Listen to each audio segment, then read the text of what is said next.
Hello friends, ഞാനിന്നൊരു butter chicken masala recipe ആയിട്ടാണ് വന്നിരിക്കുന്നത്. ബട്ടർ ചിക്കൻ അല്ല, ബട്ടർ ചിക്കൻ മസാല.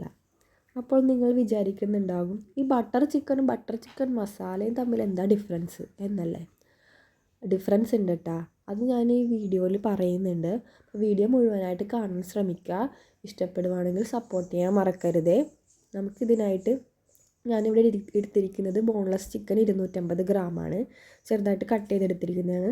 അതിലേക്ക് ആവശ്യത്തിന് ഉപ്പ്, 1/2 ടീസ്പൂൺ ജിഞ്ചർ ഗാർലിക് പേസ്റ്റും, 1/2 ടേബിൾ സ്പൂൺ ലെമൺ ജ്യൂസും, തൈര് 3 table spoon, 1/2 teaspoon red chilli പൗഡറും, 1/4 ടീസ്പൂൺ മഞ്ഞൾപ്പൊടിയും, 1/2 ടീസ്പൂൺ ഗരം മസാലയും ചേർത്ത് മാരിനേറ്റ് ചെയ്യുക. കുറച്ച് നേരം മാരിനേറ്റ് ചെയ്ത് ഫ്രിഡ്ജിൽ വെക്കുക. എന്നിട്ട് നമുക്ക് ഈ ചിക്കൻ ഒന്ന് ഫ്രൈ ചെയ്തെടുക്കാം. ഒരു പാനിലേക്ക് എണ്ണ ഒഴിച്ചിട്ട് നമുക്ക് ഈ ചിക്കൻ അതിലേക്ക് ഇട്ട് 2 സൈഡ് ഒന്ന് ഷാലോ ഫ്രൈ ചെയ്തെടുക്കാം. അടുത്ത സ്റ്റെപ്പ് എന്ന് പറയുന്നത് ഒരു സവാള, ഒരു പച്ചമുളക്, ഒരു 2 ചെറിയ കഷ്ണം ഇഞ്ചി, ഒരു 7 വെളുത്തുള്ളി, ഇവ നമ്മൾ ചോപ്പറിലിട്ടിട്ട് ചോപ്പ് ചെയ്തെടുക്കാൻ പോവുകയാണ്. ഈ ചോപ്പ് ചെയ്ത് എടുത്തതിന് ശേഷം നമുക്കിത് ചിക്കൻ ഫ്രൈ ചെയ്ത ആ ഒരു എണ്ണ ഉണ്ടല്ലോ അതിലിട്ടിട്ട് വഴറ്റിയെടുക്കേണ്ടതായിട്ടുണ്ട്. അപ്പോൾ അതിലേക്ക് തന്നെ കുറച്ച് ബട്ടറും കൂടി നമുക്ക് ആഡ് ചെയ്യാം. ബട്ടറും കൂടി ആഡ് ചെയ്തതിന് ശേഷം നമുക്ക് നേരത്തെ ചോപ്പ് ചെയ്ത് വെച്ച ആ ഒരു മിശ്രിതം ഇതിലേക്ക് ഇട്ടിട്ട് നന്നായിട്ട് വഴറ്റിയെടുക്കാം. അപ്പോൾ അതൊന്ന് വഴന്ന് വരട്ടെ. ആ സമയം കൊണ്ട് നമുക്ക് ഇതിലേക്ക് വേണ്ട ഒരു മസാല തയ്യാറാക്കാം. അടുത്തത് 3ാമത്തെ സ്റ്റെപ്പാണ്. ഒരു മിക്സി ജാർ എടുക്കാം.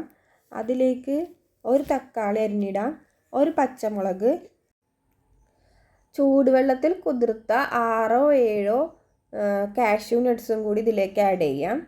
1/2 ടീസ്പൂൺ മല്ലിപ്പൊടിയും ആഡ് ചെയ്യുക. 1/4 ടീസ്പൂൺ മഞ്ഞൾപ്പൊടി, കാശ്മീരി മുളക് പൊടി 1/2 ടീസ്പൂൺ, 1/4 ടീസ്പൂൺ നല്ല ജീരകത്തിൻ്റെ പൊടിയും കൂടി ചേർത്തിട്ട് നമുക്ക് മിക്സിയിൽ ഇത് നന്നായിട്ട് ബ്ലെൻഡ് ചെയ്തെടുക്കാം. അപ്പോഴേക്കും നമ്മുടെ സവാള ഒന്ന് വഴണ്ടി വന്നിട്ടുണ്ട്, ചെറിയൊരു കളറൊക്കെ മാറി വന്നിട്ടുണ്ട്. അപ്പോഴേക്കും നമുക്ക് ഈ അരച്ച് വെച്ച അരപ്പ് ഇതിലേക്ക് ആഡ് ചെയ്തിട്ട് നന്നായിട്ട് മിക്സ് ചെയ്യാം. അതുപോലെ തന്നെ നമുക്കിതിലേക്ക് മിക്സർ ജാർ കഴുകിയ വെള്ളം കൂടി ആഡ് ചെയ്ത് കൊടുക്കാം. ഇതൊരു തിക്കർ ഗ്രേവിയാണ്, അപ്പോൾ അതനുസരിച്ച് നമ്മൾ വെള്ളം അഡ്ജസ്റ്റ് ചെയ്യുക. ഇതിൻ്റെ പ്രിപ്പറേഷൻ കാണുമ്പോൾ തന്നെ നിങ്ങൾക്ക് മനസ്സിലായിട്ടുണ്ടാവും ബട്ടർ ചിക്കൻ മസാലയും തമ്മിലുള്ള ഡിഫറൻസ്. ബട്ടർ ചിക്കൻ മസാല ശരിക്കും ബട്ടർ ചിക്കനിൽ നിന്ന് ഇൻസ്പയർഡ് ആയിട്ടുള്ളൊരു റെസിപ്പിയാണ്. ഇത് നമുക്കൊക്കെ കൂടുതൽ ഇഷ്ടപ്പെടും. നമ്മൾക്കൊക്കെ സ്പൈസസ് ഇഷ്ടമാണല്ലോ മലയാളികൾക്കൊക്കെ. അപ്പോൾ നമുക്ക് ഈ റെസിപ്പി എന്തായാലും ഇഷ്ടപ്പെടും. കാരണം ഇത് ബട്ടർ ചിക്കനേക്കാട്ടും കുറച്ചും കൂടി സ്പൈസിയാണ്. ബട്ടർ ചിക്കൻ കുറച്ച് മധുരമുള്ളതാണ്, സ്വീറ്റിയാണ്. പക്ഷേ ബട്ടർ ചിക്കൻ മസാല എന്ന് പറയുമ്പോൾ നമ്മളിതിലേക്ക് മല്ലിപ്പൊടിയൊക്കെ ആഡ് ചെയ്യുന്നുണ്ടല്ലോ. ബട്ടർ ചിക്കനിൽ നമ്മൾ മല്ലിപ്പൊടി ആഡ് ചെയ്യുന്നില്ല, പക്ഷേ ബട്ടർ ചിക്കൻ മസാലയിൽ നമ്മൾ മല്ലിപ്പൊടിയും മുളക് പൊടിയും എല്ലാം തന്നെ ആഡ് ചെയ്യുന്നുണ്ടല്ലോ. അപ്പോൾ ഇത് അതിനെക്കാട്ടും കുറച്ചും കൂടി സ്പൈസിയാണ് കേട്ടോ. അതുപോലെ തന്നെ ക്രീമിയുമാണ്, പക്ഷേ ഇത് സ്പൈസിയാണ്. ഇനി നമുക്ക് ആ ഷാലോ ഫ്രൈ ചെയ്ത് വെച്ച ചിക്കൻ ഉണ്ടല്ലോ അതും കൂടി ഇതിലേക്ക് ആഡ് ചെയ്ത് കൊടുക്കാം. എന്നിട്ട് ചിക്കൻ ഈ ഗ്രേവിയിലൊന്ന് കിടന്ന് മസാല ഒക്കെ പിടിക്കണം.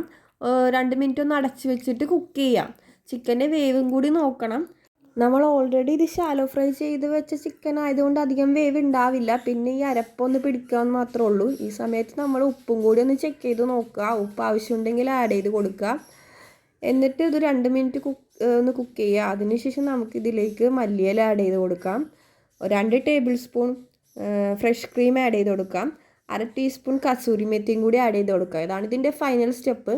ഇതും കൂടി കഴിഞ്ഞിട്ടുണ്ടെങ്കിൽ നമ്മുടെ കുറച്ച് ബട്ടറും കൂടി ഒന്ന് ആഡ് ചെയ്ത് കൊടുക്കുക കേട്ടോ. അപ്പോൾ നമ്മുടെ കറി റെഡി ആയിട്ടുണ്ട്. ഞങ്ങളിവിടെ സെർവ് ചെയ്തത് നെയ്ച്ചോറിൻ്റെ കൂടെയാണ് കേട്ടോ. നിങ്ങൾക്കിത് ബട്ടർ നാൻ്റെയൊക്കെ കൂടെ കഴിക്കാം. നല്ല പൊളി ടേസ്റ്റാണ്. എല്ലാവരും ഒന്ന് ട്രൈ ചെയ്ത് നോക്കുക. Thanks for watching.